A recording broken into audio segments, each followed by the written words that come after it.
I love the way that thing fades out and then it just like comes back to kind of shock the hell out of you. What Notice does? that when you play the play the full intro out, it does that. I couldn't hear it. You couldn't? Oh, well, you should have because you're post mix. Huh. Well, that's just awkward then. Anyway, hi everybody. Welcome to another edition of NetHeads. Oh. My name is Will. And I'm Trent. And I didn't know we were live. Yeah, we are. Well, of course, because you couldn't hear anything, so why wouldn't you? If you want to take part in the program, you can. One of many ways. One is Twitter, Trent, tell them now. Just use the hashtag NetHeads or NetHeads, I guess it could look like. That is, I think, in the parlance, what has become known as. Yeah. And I'm sure that's what. And by the way, NetHeads. I shamefully admitted, I think, on one of the past shows, and somebody even called me out on Twitter because I've got the vanity plate on the car. Oh, yeah. Yeah. And I got to tell you, it has changed the way that I drive because I now realize I'm a marked man. Sure. And so because of that, I can't drive like a complete and total tool because, I mean, I'm a little more identifiable than every other white Prius on the road is my point. Yeah, it's like my friends in high school that were on a road trip in their dad's plumbing truck and were mooning cars on the freeway the whole way to their trip. But they, didn't think that the trucks, my friend's dad's company number was on the side of the truck as they were mooning people the whole way. Okay, I don't think we thought this one through, guys. Short trip for them. Yeah, I bet. You're getting a phone call from Dad right away. Yep. Hey, son, what you doing? Oh, nothing, Dad. Nothing, Dad. Just hanging out. Yeah, drinking some sodas while we're driving. Yeah, I've heard you're hanging out, son. I heard your ass is hanging at the goddamn window. Oh. You better stop. By the way, if you also want to follow the program, we are at smodcast.com/sir. Or while we're live, like right now, I think it's smodcast.com/live video. Yeah. I think. I think that's right. Yeah, that's the easiest way to get it. I mean, there's actually a link here in the window too that we can share, but we prefer to do things ineffectually and inefficiently, I think. As much as possible, at least. Well, I find it helps. Yeah. I think it sets it really. We like to make sure that we set the bar just high enough to go for Midland, I think. Yeah. Yeah. It's something that's obtainable. You want to make goals that are obtainable. Yes, definitely. Like today's show, one of the goals I was hoping to attain, and I don't know if it's going to happen, I'm hoping my audio will be in sync with the video for once. I'm hoping. Oh, okay. Yeah. Well, because what we've done, Trent, I did a little bit of an experiment. Usually, for those that don't know, a lot of the stuff that comes out of my house is produced on MacBook Pro. But now I'm in a situation where I'm a lot more home-based, if you will. And one of the nice things about if you're considering like a desktop versus a laptop, when you're looking at a laptop, you're looking at your mobility power. Yes. And balancing that out. But when you're able to have a desktop computer or a tower, in this case, you're able to get much greater power with less investment and audio monitors and stuff here. So anyway, what I've done is I've upgraded Trent here in the studio to a mainly actually for audio purposes, but not this audio, but like audio editing. It's a 6-core AMD processor machine, which nice. And I didn't even bust $600 getting it in the door. Yeah, you know what I mean. So yeah. So I will say that I have definitely found that if I process audio files the exact same way that I do on the Mac, I can save at least 50% of the time now. Oh my God. That's 50% of the time and 100% of the headache. Yeah, well, but let's be clear, okay? This laptop, I think, is 3 or 4 years old. So trying to compare it to the current machine is not fair.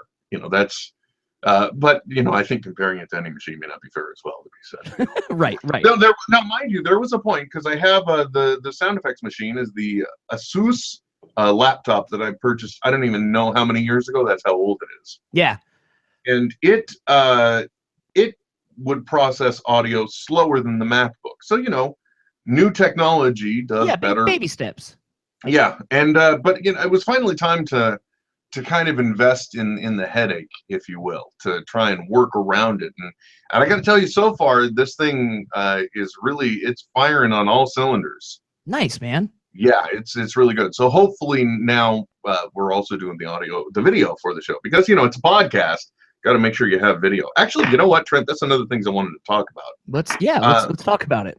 I have to say, one of the things I announced during the tiny little one-person show last week was that we've released a new site design again. Yes. Because sometimes you get bored, and why not? Yeah. And in doing so, I found an article that talked about like some of the essential, because that site, I'll be honest, it's running WordPress.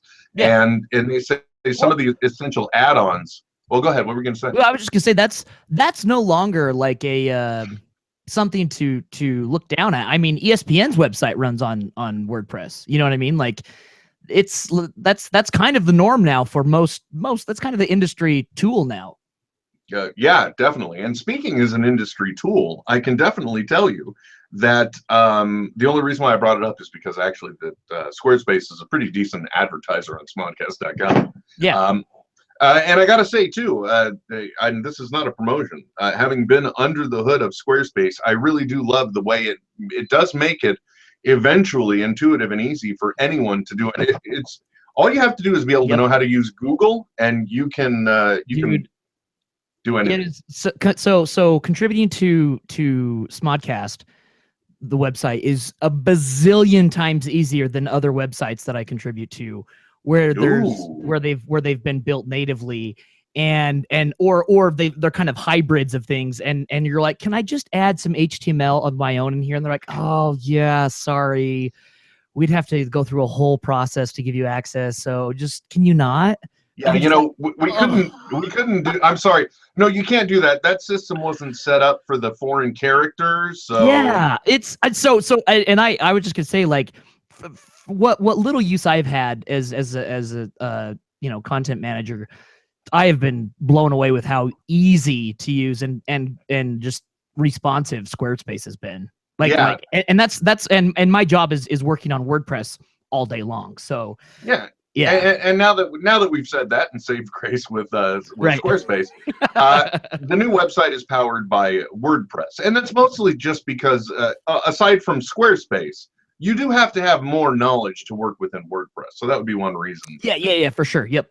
And but you know, I got it running on separate servers and all that shit. So, and plus, you know, I like being able to customize outside of the customizable, if you will. Right. Yeah. But one of the things I found is one of these essential add-ons is, I think it's called Yoast SEO, so for search engine optimization. Yeah. Dude, this is, folks, and maybe what I'm looking for actually is an affirmation from you, Trent, because it really seems like coming up with content that is search engine optimized and getting the word out there and doing this and doing that for marketing, anything you do social media wise online seems to be a full-time job and a half. No, it absolutely, like any organization that cares about, SEO has at least one person hired, and that's all they do. And it's so much bigger than just like keywords now. Do you know what I mean? Like definitely. Because algorithms are so good now that like you have to train your content providers how to write in a way that is then going to pick up in the algorithm more so than just trying to go in and add keywords to everything. Trent, I got to tell you, one of the things I wasn't aware of in this life is that I have a problem writing in the passive voice. Right, yeah. It's just like little stuff like that you just never think about. I didn't even know what the fuck passive voice was, but for readability and search engine optimization, you don't want it. Yeah. But it really has opened my eyes to these things because, realistically speaking, there are two objectives to doing this show. One, it's two guys that like talking to one another. Yeah. The other objective is eventually, and this is actually the wrong reason to do this, but, eventually you would like to maybe see effort from this lead into liquidity elsewhere. Okay. Right? And so when you think about that, well, there are certain objectives you have to obtain. You know, like right now, as it stands, I don't mind disclosing to anyone that when it comes to just the podcast itself as an operation, it can at this point generate in excess of $600 worth of income annually, at least. Okay. Yeah. Yeah. Well, you know, it's something. But when you start getting into more people aware of it, more downloads, getting into a higher level of metrics, if you will, then you can start getting paid advertisers, and that number can go up. So it should never be a goal that you try to achieve, but it's definitely. Once again, I've got an audio lag. I don't know why I haven't. I have an audio lag, Trent. I'm sorry. Anyway, it's the wrong thing to do it as your goal, because really you should get there organically, Right. so that way you have a building and a following that, you know, like what's his name, you just been filled in, Philip, he's he's a YouTube guy, is the one I'm thinking Philip of. McCrevis. Huh? Philip McCrevis. No, Phil McCracken, neither one of those. But anyway, I mean, this is a person that has a natural following on YouTube. He's got an awareness on Twitter. He's able to do live shows, the guy I'm thinking of. And, you know, all of that happened organically. So he gets revenue for endorsements because the audience is interactive. If we did stuff just to, like, you know, like I joked about ordering a click farm in Bangladesh to just subscribe and download every one of our podcasts every single day. Yeah. It would be an unnatural uptick, and then now I'm using terminology from Silicon Valley straight up. Right. But anyway, there would be an artificial uptick, and although we would have the numbers, there would be nothing supporting that moving forward. In other words, advertisers that may buy space would become very short-lived advertisers. Right. Because they wouldn't see conversions or click-throughs or exactly any of these other internet terms you may have heard of. So one of the things that I've been looking at what are the things that we can do? And everybody has got some type of 10-item list, it seems, on what you can do to get greater awareness for your podcast. And thanks a lot, clickbait. Yeah, exactly. And some of them are good ideas. Like when you're first starting out, one of the things they say, so like, let's say you figure your podcast is ready for prime time. Okay. One of the things to do in order to get on the new and noteworthy for iTunes would actually be, when you first kick off, to put out a whole, like, numerous shows a week. Right. That's one of the, and I never would have thought of that. So then I'm thinking, well, could we get greater awareness if we were doing 2 shows a week? And then I figure we're never on time for 1 show a week. So, right. Yeah, true. Kind of a 50-50. Because I'll tell you guys, during the week, there are many times when we think about trying to do a pickup show. This week, for example, it didn't happen because Trent has strep throat. Mm-hmm. Feeling much better now. Obviously, and thank you very much. Glad to hear that. And I hope you felt the NetHeads love on the internet while you were. I did. It was warm and moist. That's my wife's favorite word, by the way. I don't know if you know this, Trent, but there are basically 2 camps of people in this world. There is no gray on this. There are those that are okay with the word moist and those that hate it. Right. No in between.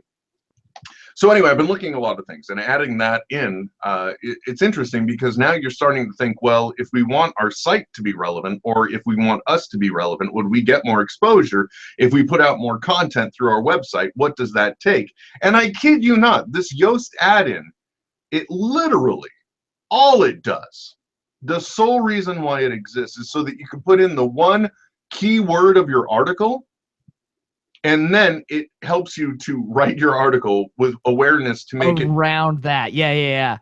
And it's just like, I almost feel, I don't know that it's cheating. It makes me feel stupid, Trent. You know, maybe just buy a package of Post-it notes and write down what you're writing about and post it on the screen. But it actually has, like, there's a readability add-on that you can look at. Like, you know, that's how I learned I had this problem with the passive voice. Yeah.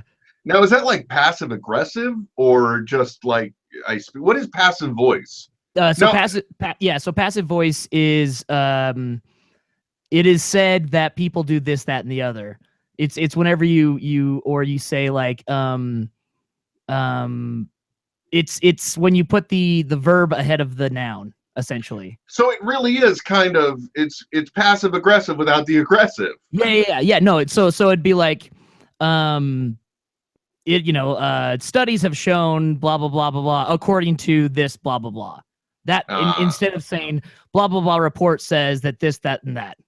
In other words, making it sound hip, current, evergreen, if you will.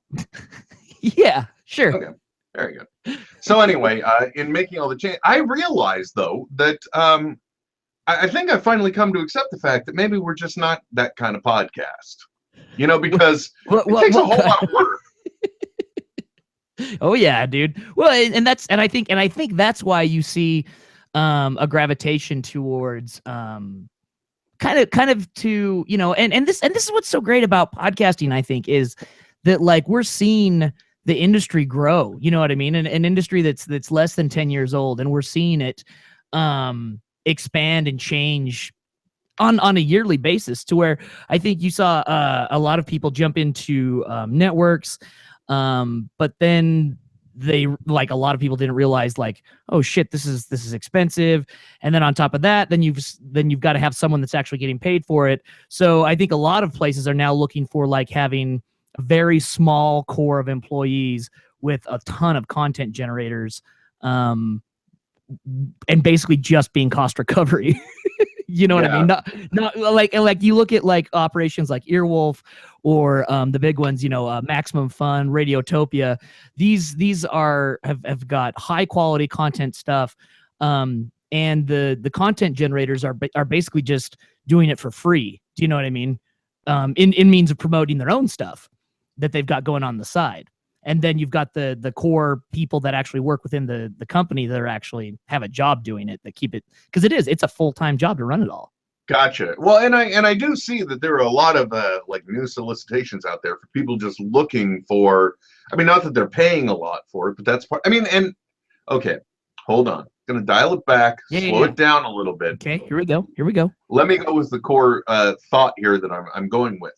In order to stay relevant, you have to generate so much content that it would be cost prohibitive to be able to generate that content. So that's why I understand solicits, now come in so low for, like, what is it, like a 300-word standard article? Oh, it's ridiculous, man. Yeah. How if you go onto like the freelance.com and stuff like that, where people can, post, I'm looking for so-and-so to write about this for blah, blah, blah. Mm-hmm. I'll pay you $300 for 8 posts a week or something crazy. Wow. Well, that actually 300 for 8 posts a week. For 8 posts a week, that's more than a post a day. Yeah. No, seriously. Like, it's the freelance gig based stuff is kind of ruining the market for freelance work. And that's too bad, too, because then what you end up having is a considerable lack of quality. Yep. I mean, and that is part of the problem, I think. I didn't realize we were going to jump down this rabbit hole, but as long as we are, I find that when it comes to online, quote-unquote, reporting, journalism has taken a really hard hit. I mean... Oh, yeah, because there's no incentive. Do you know what I mean? But be a reporter. Yeah, but what about just like having quality? You know what I mean? I mean, I can't stand it when I read a news article and it states something as fact that's opinion or conjecture. Right, yeah. Well, and just because people don't want to have to figure stuff out and make opinions for themselves, I think anyway. And so they're always like, just tell me what I need to know in an opinionated way so I don't have to think for myself. And then I'll come to your website every single day, and then you'll have more subscribers, and then you'll have more advertisers, and then people that are just doing actual reporting and letting you figure out the stuff with the facts don't get any support. I think you just explained the Trump campaign in one fell swoop. It's true though, man. It really is. Like he is the cable news channel of candidates. Honest to God, he's the Fox News channel of candidates. Let's face it. Okay, I shouldn't say that. And I don't want to get into politics here, but I will say that I'm amazed that one person could not only capture the zeitgeist, if you will, in such a manner, but also do so in a way where we have absolutely no idea what the candidate is actually for or how they plan to do what they say they'll do, which is Yeah. easy. But that's easy to not do when you don't say what you're for, I guess. Exactly. He came out and said that he will not release any policy agenda until after he is elected. Oh, well, that's okay. Look, So he can talk about whatever he wants right now, but he has no presidential agenda, and he won't do it until he's elected. Then he'll release it before he's inaugurated. that's like going into a job interview and saying, "Look, I'm not going to tell you any of my skills, but Yeah. I will finally map them out for you right after you give me the job." They're like now how we've got a problem. You know, let's say you're hiring an exterminator, and you say, how would you get rid of these rats, right? And you go, well, here's the deal. I can get rid of them. I'm not going to tell you how, but once I'm hired, I will get rid of the rats. And then you hire him, you come home, and then the house is burned down. And he's like, I got rid of the rats, man. You trusted me to get rid of the rats. You know, Trent, I'm not saying you may have tipped your hand where you stand politically on that statement, but right. I got a funny feeling which way you feel about Trump as a candidate. Yeah. Mm-hmm. Yeah. But what's the vibe? But Trump isn't exactly the popular vibe in Utah, right? Oh, no. He's got a bad Utah problem. Really, in fact, when he ran for the caucus here in Utah, he came in dead last. Oh, that's right. I remember you telling me about that now. Yeah, but my guess is most people in Utah will probably swing more libertarian and vote more Gary Johnson than they will. It wouldn't surprise me if Gary Johnson wins Utah. Well, you know, if there's any one thing I know that Utah needs, it's a big Johnson. Yep. Mm-hmm. Is that a fat Johnson there in Utah? No, it's a mature, well-seasoned Johnson. Kind of like the one that'll be on Comic Book Man, which they got a season 6 pickup. I know, big old green light for him, man. Well, I think the coolest thing though is the way they keep getting new artwork for the front of the stash. Kevin just premiered some of that. To finish it up, like, I don't know if we'll ever have a big audience, because goddamn, that's a lot of work. Yeah. You know, I mean, if you think about it, especially look, I'll tell you, go Google some of these things. It's like tell you how to get your improve SEO for your podcast, or to get how to get to 1 million downloads in whatever amount of time or what have you. Yeah. By the way, collectively speaking, NetHeads does have 1 million downloads. I don't think that makes a damn bit of difference. Yeah. Woo! Let's see now. Kieran says, I've noticed when I'm talking to girls in a bar, they actually know what a podcast is now. Well, there you go. Thanks a lot, Serial. Yeah, you know what, though? I'll tell you, somebody else I've had some dealings with, they actually said, yeah, we were actually having, issues getting buy into this, but then Serial happened. Yep. And that made all the difference in the world. That and the president said the N-word on WTF. Those are like the two biggest things to bring legitimacy to the medium. And it's interesting too, because when you talk about how you're referring to Obama's appearance on Mark Maron's WTF. Yes. And it's very interesting to me what the president has done. Speaking of website content, I recently wrote a very brief fluff piece just because I was playing with Same Said Yoast SEO plugin. Mm-hmm. And what I talked about was something I mentioned on last week's. By the way, Trent, while you were sick, I just did a brief, horrible episode to let everyone know everything that's going on. Since you were sick. Yeah, there you go. Well, we still haven't done that intro either, and we really need to. But actually, I think we're almost at the point now where it's kind of hard to say about, like, since you've been gone, if you will. Yeah. Because I think you've been around enough, is what I'm saying. Yeah. We can't really talk about the time that you weren't here, right? Yeah, I don't think that pans out anymore. Is my point, right? You know what I'm saying, right? I know what you're saying. So, but you know what? Maybe we will actually still put it together. Who knows? Yeah, we don't know. I don't know. I have no idea. We have no idea. But by the way, my wife hates it when I do that laugh. That's the fingernails on the chalkboard for her. That's one of them. Definitely one. Actually, I think the other one is the sound of my voice. Aw. I'm kidding. Anyway, it's interesting. I think the lengths not the Obama campaign has gone to, or the Obama camp, but it's been very interesting the way they've been using social media to try and reach out to younger. I mean, basically, it's almost like somebody within the president's office almost does actually have their finger on the pulse of what's going on. Oh yeah, for sure. Instead of a room of Dusty Wig saying, I know what we do. We get the Eminem to do a rock and roll song about the voting. That's what we do. That's what the kids want to hear, right? Right. But one of the things that I mentioned on that little pickup show was how there's this thing called the Cheerio Challenge. Have you heard of this? Vaguely. I saw something on Mashable about it. Very long story short, a guy who was actually a co-founder of one website. It's something about it's a dad website. There's a link to it in the article. Go to netsonair.com. Click the Cheerio Challenge article that I wrote. It basically is just the story that any dad has had. He's got his newborn on his lap, and the newborn's asleep. So now you're trapped because you're furniture, folks. That's what happens when you become a dad. Small baby, even my 2-year-old still, I'm her favorite. I'm one of her favorite things to fall asleep on, Trent. Right, yeah. So I did an article on the Cheerio Challenge because this guy was stuck on the couch, and then his older child, something I'm also familiar with, he just left a bowl of Cheerios there. So I couldn't believe he did this because I would never think you'd want to risk waking a sleeping baby, but he started stacking Cheerios on the baby, seeing how high he could get.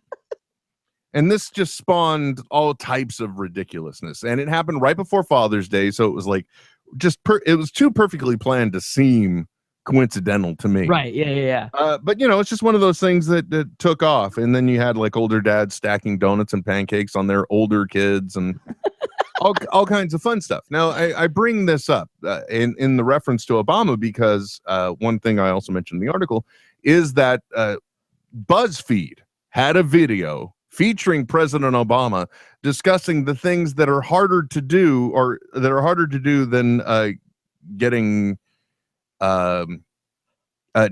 people to register to vote. And one of them is like any move in the game operation. And then one of the things was stacking Cheerios, and he starts stacking them on a stuffed teddy bear like you would a baby. Which I found funny for 2 reasons. One, because that pretty much means that the Cheerio Challenge has hit its Rubicon. Sure. And I'm sure it is just as played out as the Chewbacca mom now. Oh yeah, dude, hitting the con scene. But are you kidding me? Oh yeah. She's a celebrity now at the con, so you can pay to have your photo taken with her. Dude, seriously though, are we sure this isn't like Batman Incorporated and they've just because you could put so many different women behind that mask. Oh, for sure, dude. And at every con, you just got to make sure you can't take off the mask. Just leave the mask on. You are Chewbacca mom. That's who you are. I don't even have kids. Too bad. Doesn't matter. You Chewbacca mom now. And they just do it for all the volunteers at the con. So there's a group. They're just like in a class before the con starts, just watching the video, the Vine over and over. Oh, that would be wonderful. I would just love that. I would love to see an entire room of women having to mimic and mock in the mask along with the video. Yeah. And they've got like an acting teacher up front in front of everything, and it's okay. Now say it again with me. Oh, that would be great. Anyway, so I found it interesting because one, obviously it's probably played out now, but two, the very thing that I said, BuzzFeed has a video. Right. Yeah. Right. Featuring Barack Obama. Yeah. I can't believe this is an era we live in. I know, man. But what are you going to do to try and get the kids out to vote? I mean, look, I'm trying to get listeners for our podcast. I'm not trying. That's one thing that's way harder than getting people to vote. I think listeners to our podcast. For sure, man. Especially when you don't have a super PAC funding things. Yeah, no shit, man. That's one of those things that I'd be interested to be a fly on the wall for. And it would just be those moments where suddenly, because I think Marin summarized how it happened with him, so I'm sure it happened with BuzzFeed too. You actually, I believe, get a call from the White House press office. Yeah. They contact you. You don't contact them. Yeah, and they're like, yeah, the president is interested in doing this.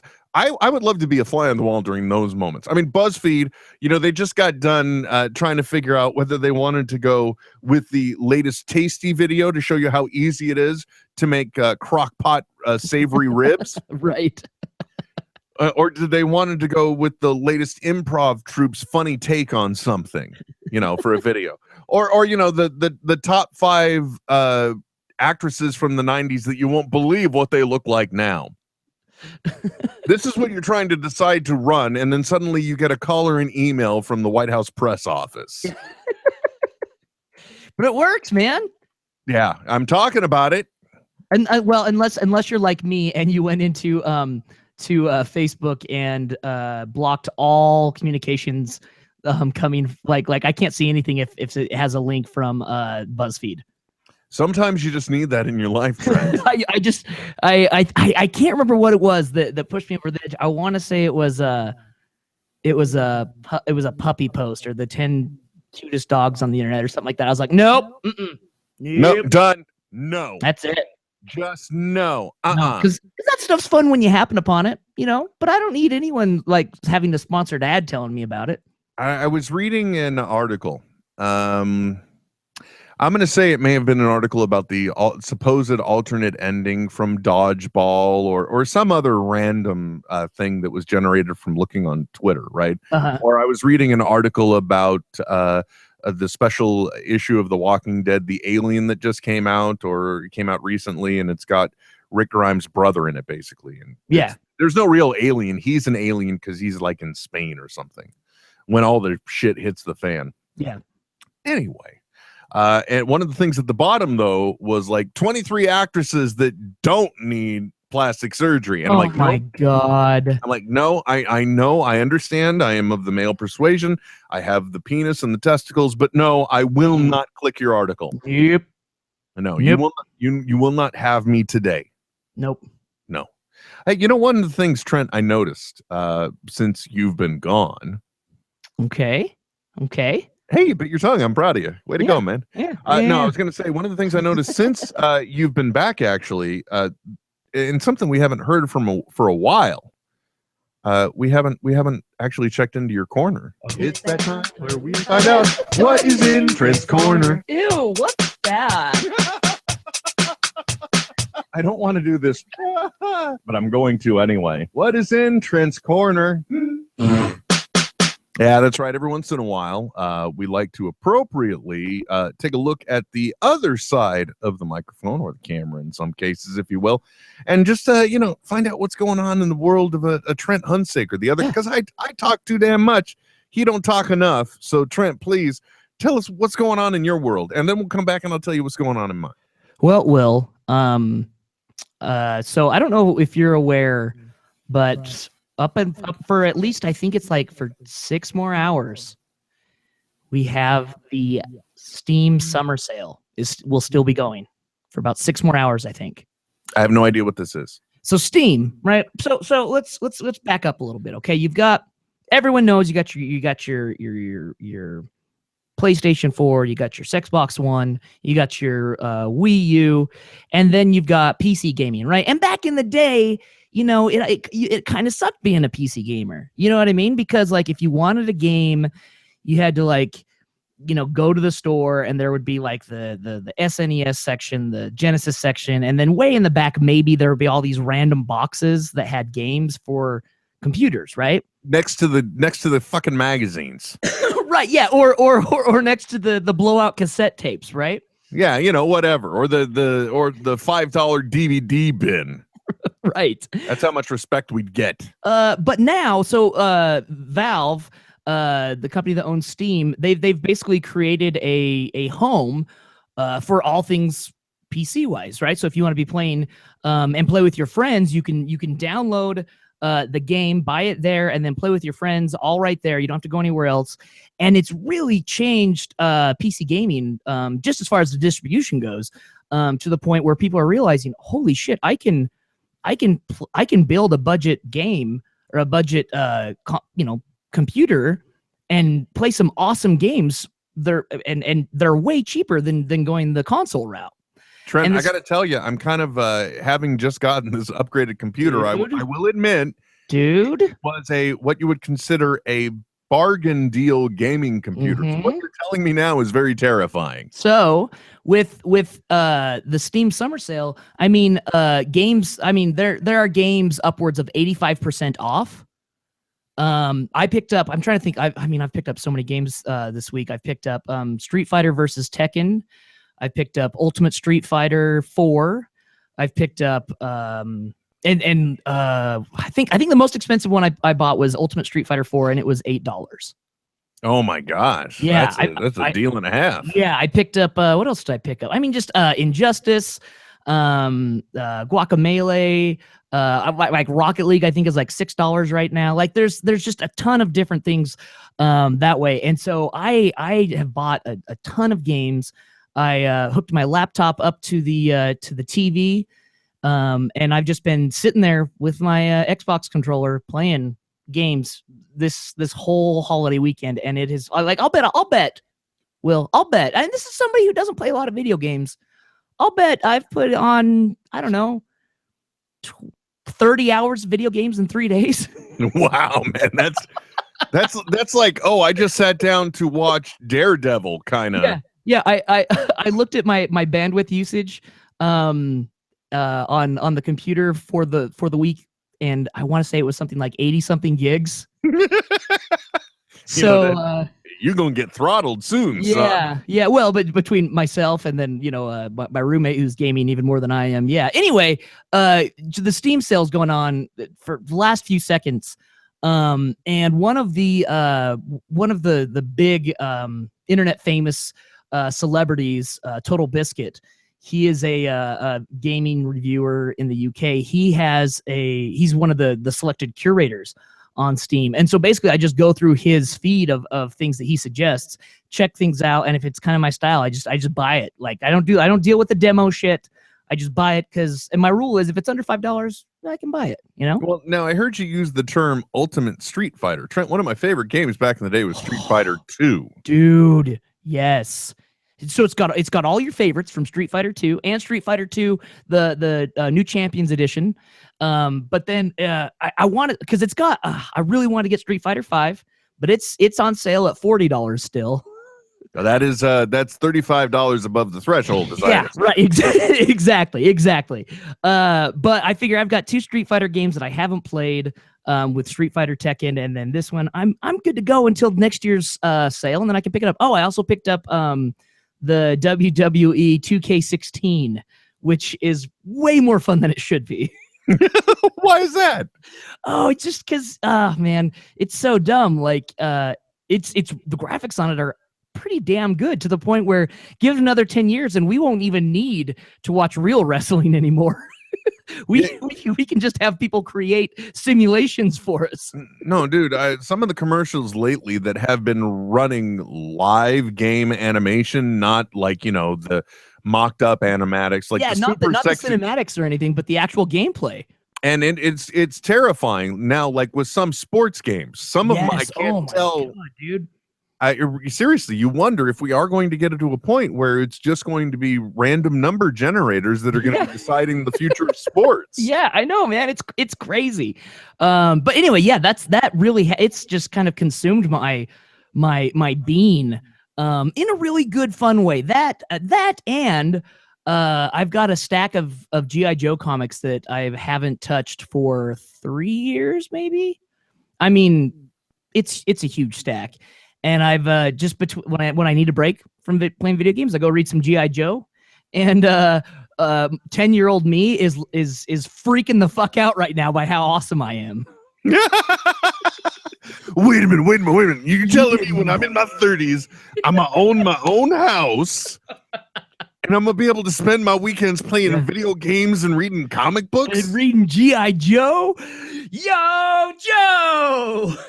Now you see, I can't even make fun because, recently with the X-Men Apocalypse coming out, I went back and I went back to reread some of the Joss Whedon. I think it's Amazing X-Men or something. Like he did X-Men First Class. No, it was but the Astonishing X-Men, I think. Oh yes, yeah. And it's a wonderful little run that kind of tells 3 mini tales. One of them, it almost felt like it was this little tale, then which was heavy, and then almost kind of a lighthearted incident, and then suddenly shit just went really dark really quick. Yeah. That being said, my whole point is, I went back to read them because they're good stories, but it's like a soap opera. And I was going to ask you, come on, dude, seriously, what goes on in G.I. Joe comics? But instantly I can think of like 10 different stories that could happen. And dude, holy shit. It blew my mind.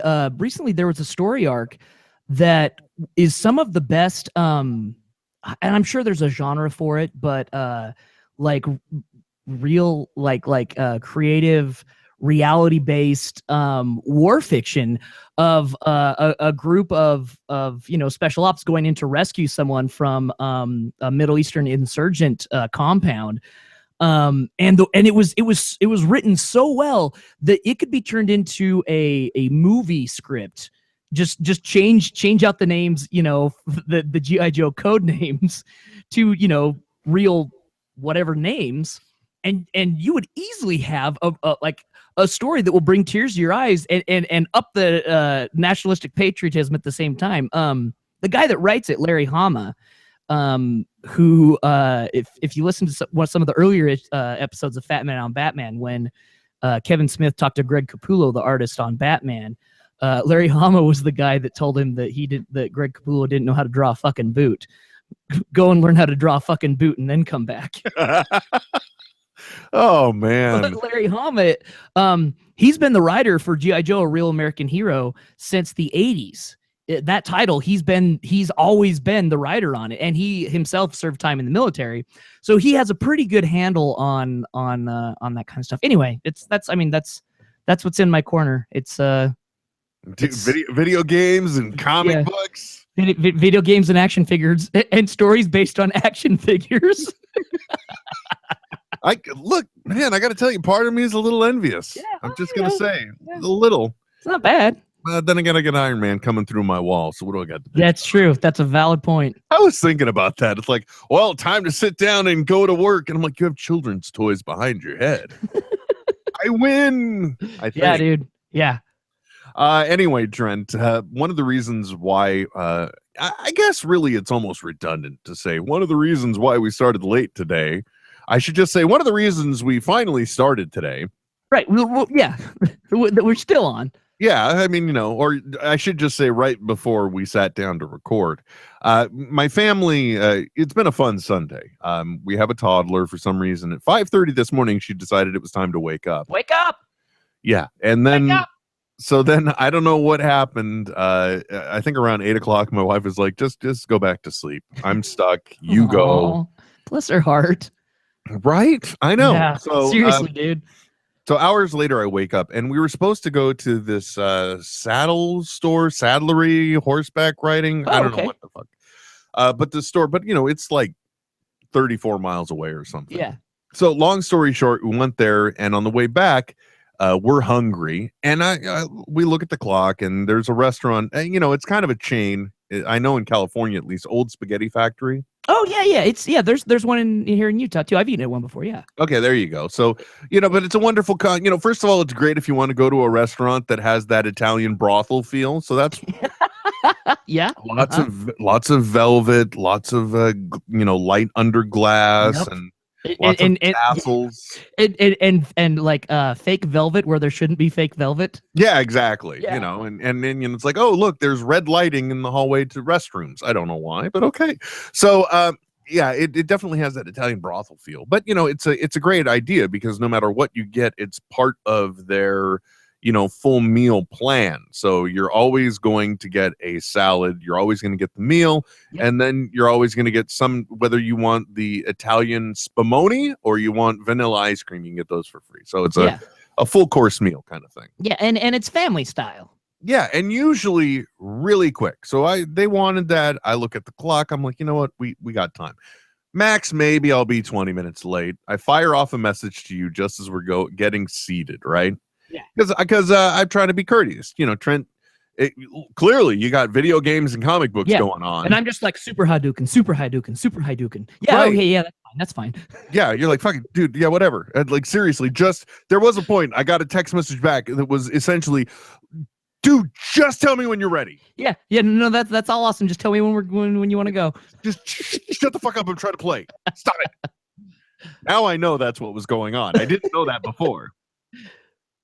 So we get to the restaurant, and it's amazing. We get, because I'm naturally at this point I'm thinking, well, but still want to be there at 6. I don't want to be late. You got a life, I got a life, but we try and tell people when we're beyond all that shit. Yeah. So I'm looking at the clock.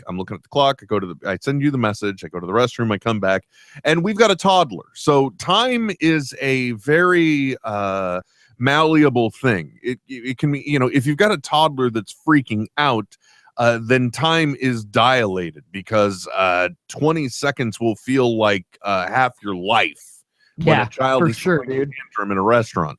Yeah. So, but there are other times where the child is simply playing and nobody is having any issues or problems, and you're caught up in drawing with the child or doing this and doing that, and you don't notice time go by. Thankfully, I sent you that text message, though, because the point where my wife is like, did they forget about us? Oh, one of those. It's been 15 minutes since we had been seated. Nobody even asked. Now, usually, like, the person seating you even asks, get your drinks set up or what have you. Right. Now, apparently, I'm going to tell you, this particular seat, I'm not going to indicate it because I'm not going to save anyone else from this hell either. But in the Concord location, this is apparently the Bermuda Triangle of... So at I think 19 minutes, I got up and I just grabbed a busboy. And I'm like, look, I know you're just busing, but could you just let somebody know? We've been here for over 15 minutes and nobody's even talked to us. Oh, let me get you your drinks. And then after the drinks come, a couple moments later, because, I'm not really upset, but the toddler is getting anxious. Right. Time is starting to feel compressed and painful. And at that moment, the manager comes up and the guy I think that was supposed to be working our table. Oh, At the same time. We were talking to the manager for a heartbeat. And then that guy showed up and the manager said, okay, you got it? And he's like, yes, I do. And he said something about, let me just go run everything on this sheet. I'll be right back. I don't know what that meant, but then there was another 11-minute break where nothing happened.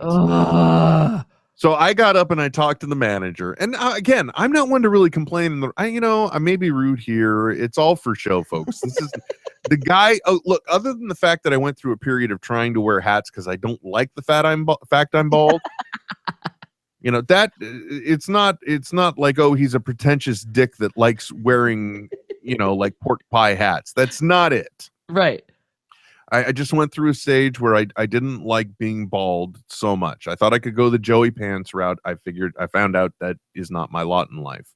I'm not Kevin Pollak. I'm not wearing hats. He does wear hats. You're right. Yeah, but dude, he wears them well. I just look like somebody put a hat on top of a band roll-on. And nobody want to see that. Oh, shit. Just walk around like a dildo with ears, Will. Let it go. So, sorry, I don't know what happened there. Anyway, so I'm not one to complain normally, though. But, we were getting a little anxious at this point. Like I said, the toddler's freaking out. And it just so happens that the guy that originally came up, I didn't know he was the manager at the time, but then I saw him up front and I'm like, look, I'm sorry. I guess maybe we should have let you take our order because now it's been 27 minutes and we're no closer.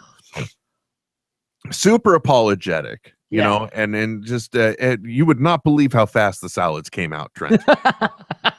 They're just whipping them at you. They practically were. They really were. Everything was near perfect. And the baby loved her macaroni and cheese. It was great. Emily enjoyed her pasta. Denise enjoyed her food. Everything was wonderful. But then there's a certain moment in the meal where I look at her, and now believe it or not, at this point, instead of being frustrated, angry, or anything else, I started to get excited, Trent. Right. Because I realized I am now in a zone. And folks, this test is testimony to how much I don't complain. I realized I was in a zone I've never been in before. Is my entire meal about to be comped? What? It is because sometimes when the service really gets fucked up, when bad things happen to good people, they just say, you know what, we're really sorry, the meal is on us tonight, because they figure the only way they can redeem getting you as a customer ever again, right, is through that. And I got excited at that point, and I'm thinking in the back of my head, oh my God, should I order another meal and just get it to go? No, that's not the way to treat this. Then it won't happen. You'll jinx it. Then you will get stuck with a meal. Yeah, exactly. Don't go crazy. There's a reason why they tell you this when they're supposed to bring the check. Yeah. Because they don't want you suddenly going, oh yes, I'd also like the lobster thermidor and 3 bottles of it. So I start getting excited, and I even told Denise, I'm like, oh my God, do you think they're going to pick up the check? And she said, no. I mean, sure, maybe the discount. And sure enough, the guy said it, and I'm like, oh, free food. And then the other great thing I realized was right at the very moment where this whole thing was unraveling, I realized, oh, we've got content for the show. Double whammy. Do you have those moments now where you're like, well, at least I got a story out of it? I mean, not so they covered the whole thing then. They did. He picked up the whole thing. And better yet, I even ordered a fancy, an Italian cream soda, vanilla flavored. Yeah. And you get a complimentary glass to take home with it. And nice. It looks kind of like a champagne flute that has a flat bottom on it. But yeah. Anyway, it was. But I even got that. So you figure I just took the house for even more. Because that made off like a bandit. That was a premium drink that they were counting on moving a piece of glass with. That's how much markup is on that drink, Trent. They're like, we can give away glasses with this. Yeah, it doesn't even matter. As long as you can serve the food in a somewhat timely manner. And then amazingly enough, somehow got back here by 6:30. Yeah. Go figure. Yeah. The only thing we had to do was wait for the sound effects machine to boot up, really. You know what this is, Will? The secret. Well, I was gonna say it's a 4th of July miracle, but it could be a secret. 4th of July Miracle was the name of my high school rock band. You don't say. No, it wasn't. That would be horrible. Especially if it was like right after the Tom Cruise movie came out, Born on the 4th of July. Oh, right. Shit. Oh, yeah. That would not vibe well. No. Last night, I don't know if they did this in the.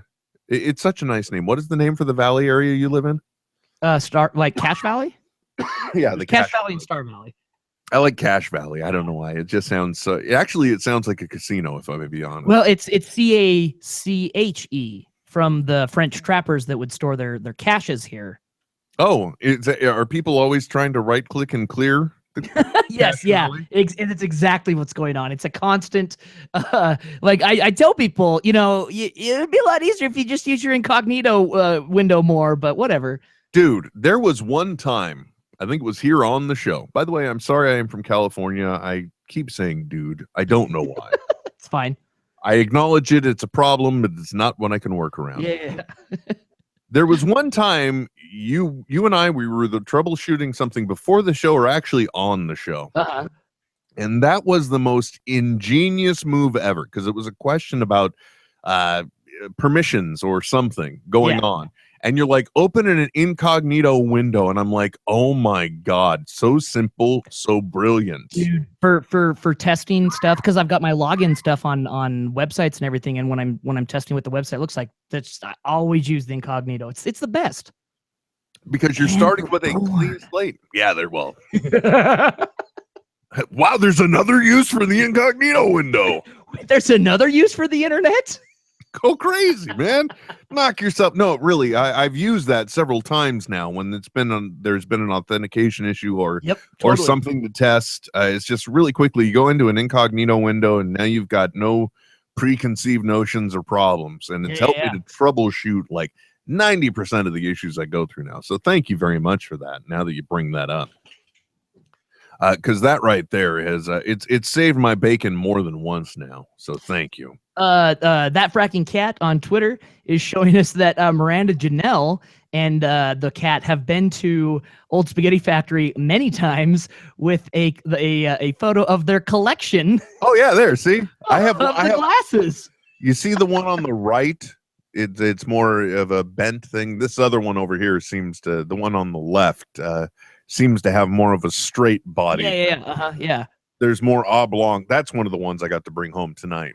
Nice. You know, it's not a trend. I ended up having the meat lovers platter, I think is what it was called, because it was a plate of spaghetti covered in meat sauce. Because meat platter. What do you? Sure. Yeah. But it was also the way that I could also get one sausage and one spice of meatball. Well, you get the meatball. Well, I wanted the meatball, Trent. I really did.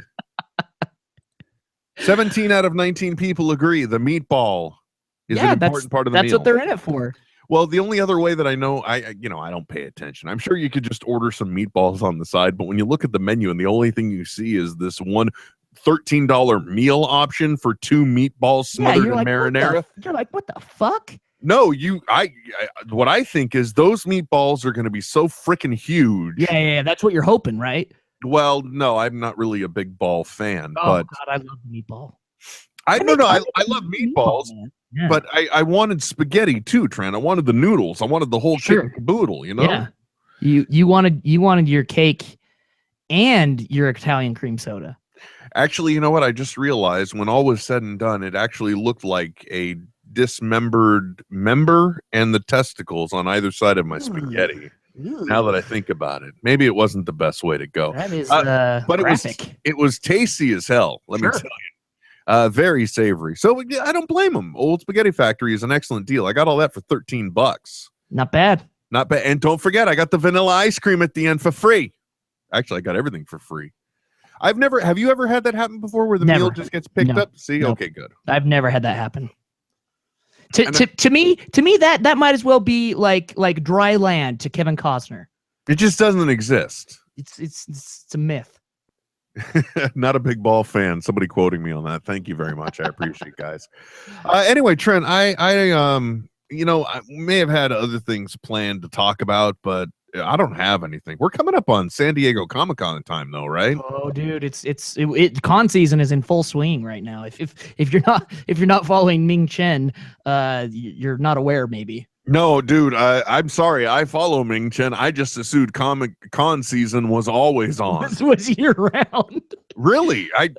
I thought it was because goddamn, Ming's never home. I know, the dude's working. Definitely. But I mean, I don't know though, Trent. Now I don't want to talk about Ming specifically. No, but yeah. But like how does it work? How do these people make money? How much fucking money can you make going to a con? Well, it depends on if you're a one of the higher tiered celebrities, then you get set up with paid photo ops.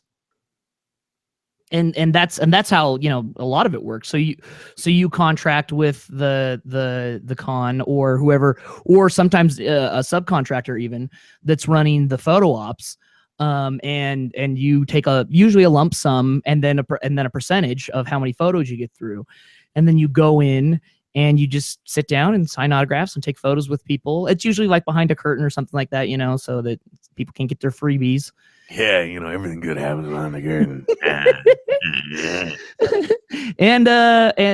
And so part of it goes to the house, part of it goes to the subcontractor running the photo booth, and then the part of it goes to the celebrity. Very good. So basically, it's kind of like their version of touring, because I hear in the music industry now. Totally.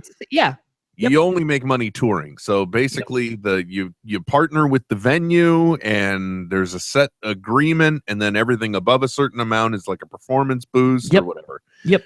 Again, sounds like way too much goddamn work. but there's a reason why those people are able to work cons, and I'm sitting in my office at home. Yeah, and that's fine. Cat's been there so much, but he says, I thought they gave away Spumoni. Not that I can have it, lactose intolerant. Well, that's You have your choice. You can have the spumoni or you can have vanilla. You know, it's just sad. Like I really like that fracking cat, and I didn't see. I thought he was more open minded than that. Oh, because he's so intolerant of the Yeah, lactose. of lactose. Like, come on, man, it's just dairy. Yeah, well, you know, Why Trent, you gotta hate? not everyone can handle the dairy. I'm sorry. I guess not. Yeah, definitely not. Anyway, what I was trying to say, what felt like 20 minutes ago now, is I think we've pretty much hit all the bases this week, except, holy crap, Trent. One thing we almost forgot about. What? You don't know, do you? I don't know. What? I'll tell you what. Or I won't. What? What? I don't understand. All the climax, all that payoff, and then nothing will. Yeah. What happened? The music isn't playing. Okay, fine, whatever. Blue Apron, Trent. Oh, yeah. We have been getting traction on this, and I wanna be clear on my stance on the things that I'm saying here about this, okay? Yes. Because the Blue Apron, it is us giving you folks a free meal. Okay? On the top, the bottom, the short of it, the long of it, it's free food. If you haven't ever signed up for it, it's your opportunity to get free food. I'm not kidding right now, okay? First of all, in case you aren't aware, you know, maybe you think, well, free food sounds good. Yeah. Who doesn't love free food? But is it going to be like, you know, environmentally friendly? You know, yeah, because I do care about the environment. And you know, you're real big on supporting local business, right, Trent? Absolutely. Well, Blue Apron themselves, they've established partnerships with over 150 local farms, fisheries, and ranchers across the United States. Okay. As a result, their seafood is sourced sustainably under standards developed in partnership with the Monterey Bay Aquarium Seafood Watch. Beef is raised humanely. The chickens, free range. Yeah, they're just hanging out. They're at gobble gobble. You know, hanging out over by the fence. Yeah. Some of them are behind the brick wall smoking, trying to look like the cool kids. Yeah, they're cool, but little do they know it's coming. They're gonna end. They're all ending up in the same. Maybe they're the smart ones because they know they're all ending up in the same place. Yeah, you know, YOLO, right? I use that, didn't I? Yeah. Anyway, the whole point is that their light impact on the community, but they will impact your life in such an amazing way. It is insane. Each one of these meals, Trent, they send you everything. Okay, they send you everything you need to prepare the meal, except for like you got to have olive oil. You got olive oil, Trent? Oh, I actually do. I use it quite a bit in my cooking. There you go. See, look at that. Trent's an enlightened individual. Yeah. He cooks. Yeah. And it's one of the core functions. I mean, one of the things that they have said, Trent, is that regular skills that people need to survive, they're not getting these from school or from life anymore. Kids with their faces in the cell phones all the time, Sure, and all of and you know, playing Steam games all weekend and reading their comic books. Well, with these kids and their G.I. Joe comic books, right? Goddamn kids. With the Blue Apron, they send you everything you need except for like the olive oil and the water. Okay, and they give you all the ingredients to make an amazing meal. Trent, the other day, I made Fontina cheese. Okay, hold on. Let me say this correctly. Yeah, let's get it. Yeah. Fontina cheeseburgers with topped with dressed kale on ciabatta buns. Wow. With a garlic and rosemary enhanced potato side. Wow. Right? Sounds impressive. It sounds scientific. And you know what else I realized when you're doing this, Trent? Like, let's say, first of all, you can do this for 2 people. You can do it for 4 people. Even if there's not 2 of you, there's just one. If you think about it, you're making 2 meals. That means you're making lunch for tomorrow. Yeah, at the same time, right? So you can still get some excitement out of doing it. But best of all, though, Trent, is it's a life skill you have to have. And this way you got food and you're learning how to prepare it. They send you everything. They tell you how to cook it. I learned that the stuff that's left in the pan that you sometimes use later for something else, that has a name, Trent. Oh. What is it? I think it's fond or font or something. Okay, sure. Something like that. I don't know. All I know is I can make the food and it's tasty and it's amazing. I think the meals are all like somewhere around 507 calories a serving. That's like 16th of my daily intake. Right, and best of that's scary. But the other nice thing to know about these, Trent, the thing that I love about them is that you're able to make these foods either for yourself or the people that you love, and you know you put yourself into these things when you make them per se, you know, because you're providing for people, Well, so it gives you you're more aware of what's going on, what you're putting into your body. Yeah, it gives you a sense of accomplishment. You get to see the ingredients. You know where your food has been. I go to the grocery store. I don't know where those carrots have been, Trent. Probably in someone's ass. See, I knew you were going to go there. That's why I went with carrots. If I had gone with lettuce, it would have been a little more difficult. Yeah, it's true. I'd still push it in there, but it's not as you know, as my good friend tells me, anything can be a dildo if you try hard enough. You mean the whole bag? Oh, anyway, Blue Apron, folks. The recipes are easy. I mean, I'll be honest. My one complaint used to be that the recipes were a little over complex, a little too much. The last several that I have made have been so easy, and I've even timed them because they tell you a prep time and then like a total cooking time. You add those two numbers together, you get the amount of time it should take, and most of the time I'm only like 5-10 minutes off the mark. So yeah. It's an amazing opportunity. All you got to do is you go to netheadsonair.com. You click the Blue Apron link. Not only are you going to get free shipping, but you know what? Your first 2 meals, they're on us. Okay, so netheadsonair.com. Click the Blue Apron link, and for the love of God, get yourself some free food. Yeah, just like that. Yeah, there you go. But anyway, I think we've said everything. I think we've said our fill. Yeah, it's done. It's done. Put a fork in it. It's done. It is. If you want to find out more about Trent, it's real easy. Just go to apartofhim.com, or you can go on Twitter, and he is a part of him. I'm Nethead WW. The show is Netheads on Air. As always, you can go to netheadsonair.com to find out all the nonsense that we've got going on. And most importantly, you can also always find the free and funny at one website. Trent, where the hell is that? Smodcast.com. At smodcast.com. Just like that. Yeah, just like that. Just like that. This is NetHeads with Will Wilkins and Trent Hunsaker signing off. I know, right? But stop being a little Nancy and deal with it. NetHeads. We'll be back soon. Goodbye. This has been a production of Smodco Internet Radio. Sir, only at smodcast.com. You know, I got to admit, the entire time we did that show, Trent, and this is one of the things that I love about Microsoft. I think it was like 10 o'clock last night, one of the computers, the one that usually does Skype. And if I wanted to, I could have Twitter there too, so I could see 2 things at once, and it would be right there in my... Because I've got not only do I have a problem, as we know, with too many monitors, but now I've got them on stands. So now I've got even more monitors. Right. There's five monitors immediately around me right now, Trent. I'm a little scared. Because that's what you need. But one of them, I do apparently. Yeah. And one big one that projects on the wall. Yeah. Because fucking 5 monitors wasn't enough. Yeah, like, come on, man. Go big or go home. I want to watch a funky drive-in while I'm working. Yeah.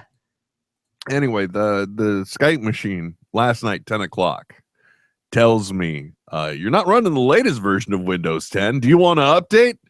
And I'm like, you know, at that point, we were still over 12 hours away from it.